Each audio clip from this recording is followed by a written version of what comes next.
Sa larangan ng Philippine journalism, ilan lamang ang maituturing na tunay na institusyon. Isa sa mga pangalang hindi maaaring alisin sa talaan ng pinakamahuhusay at pinakarespetadong mamamahayag sa bansa ay si Maria Jessica Spira Soho, mas kilala bilang Jessica Soho. Ako si Jessica Soho. Sa loob ng mahigit 4 na dekada, naging saksi ang publiko sa kanyang walang kapagurang pag-uulat, matatag na paninindigan at kakayahang maglatag ng mga kwento na may ilalim at konteksto. Ang kanyang pangalan ay naging kasing kahulugan na ng kredibilidad, integridad at kalidad. Subalit sa likod ng matatag na presensya sa telebisyon ay isang babaeng dumaan sa masusing pagsasanay, personal na pagsubok at seryosong dedikasyon sa propesyon. Ipinanganak si Jessica Soho noong 27 ng Marso 1964 sa San Fernando, La Union. Lumaki siya sa isang pamilyang may halong dugong Tsino at Pilipino. Ang kanyang ama ay may lahing Tsino habang ang kanyang ina ay Pilipina. Ang ganitong pinagmulan ay nagbigay sa kanya ng kombinasyon ng disiplina at pagpapahalaga sa edukasyon. Bata pa lamang ay nahilig na siya sa pagbabasa at pagsusulat. Dalawang kakayahang kalaunan ay naging pundasyon ng kanyang karera. Hindi siya lumaki sa marangyang kapaligiran. Sa halip, natutunan niya ang halaga ng sipag at tiyaga sa pamamagitan ng pagmamasid sa mga ordinaryong taong nakapaligid sa kanya. Nag-aral siya sa University of the Philippines, Diliman at kumuha siya ng kursong Broadcast Communications. Sa UP, nahubog ang kanyang kritikal na pag-iisip at mas lumalim ang kanyang pagnanais na maging bahagi ng mass media. Isa sa mga naging mahalagang impluwensya sa kanyang paghubog bilang mamamahayag ay ang kanyang propesor at veteranong journalist na nagturo sa kanya ng etika at responsibilidad ng pamamahayag. Hindi basta nadiskubre sa tradisyonal na paraan may talent scout. Sa halip, siya ay napansin dahil sa kanyang husay at dedikasyon sa trabaho. Sa kanyang pagsisimula sa GMA Network noong 1985 bilang isang reporter, agad nakita ng kanyang mga nakatataas ang kanyang potensyal. Ang mga senior editors at news executives sa GMA ang unang kumilala sa kanyang kakaibang estilo ng pag-uulat na may lalim at analytical approach.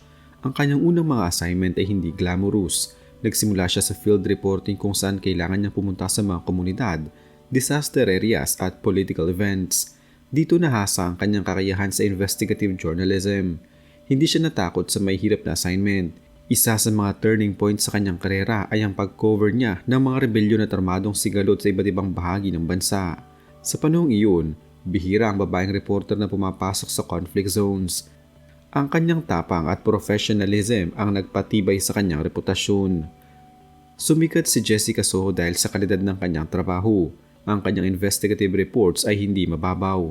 Pinag-aaralan niya ang konteksto, kinakausap ang lahat ng panig at sinisiguro ang katumpakan ng datos bago ilabas ang balita.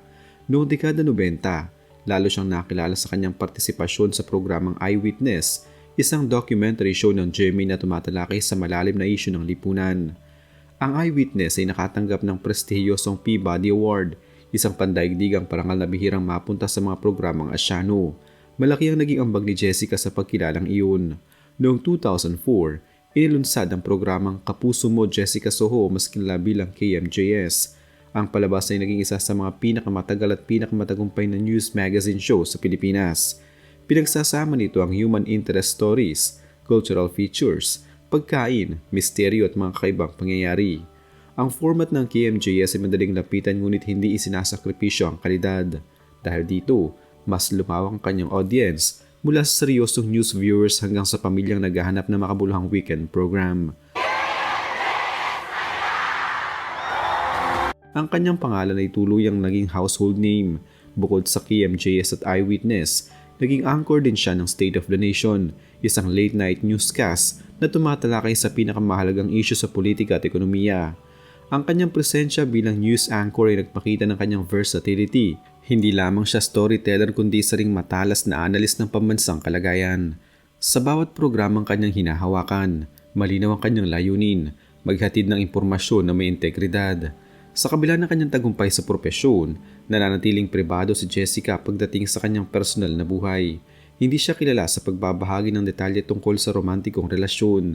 Batay sa mga panema at pampublikong tala, hindi siya kasal at wala siyang anak. May mga ulat na nagkaroon siya ng seryosong relasyon noong siya ay mas bata pa, ngunit hindi ito nauwi sa pag-aasawa. Pinili niyang ituon ang malaking bahagi ng kanyang panahon at enerhiya sa kanyang karera.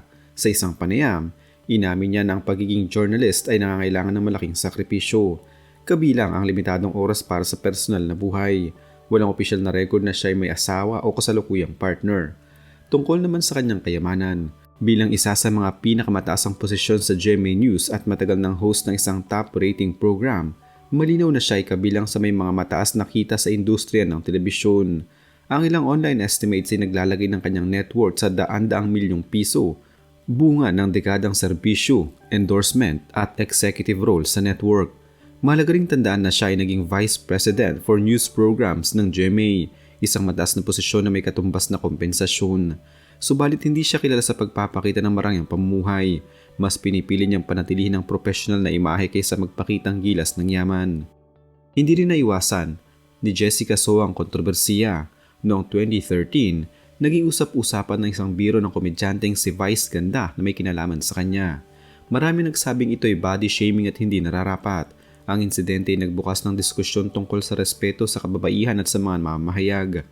Pinili ni Jessica na harapin ang issue ng may dignidad at hindi pinalaki ang sigalot. Isa pang kontrobersiyang naganap noong 2022 nang tumanggi ang isang presidential candidate na sumalang sa interview na kanyang pangungunahan. May mga nagsabing bias umano siya, ngunit nanindigan ang kanyang network sa kanyang kredibilidad at track record. Sa kabila ng mga hamon, nanatili siyang aktibo sa industriya. Sa kasalukuyan, patuloy pa rin ang pag-era ng kapuso mo Jessica Soho at nananatili itong mataas ang ratings. Siya ay kinikilala pa rin bilang isa sa mga pinaka-trusted news personality sa Pilipinas batay sa iba't ibang survey. Ang kanyang tagal sa industriya ay patunay ng kanyang kakayahang mag-adapt sa pagbabago ng media landscape, kabilang ang paglipat sa digital platforms at social media presence ng kanyang programa.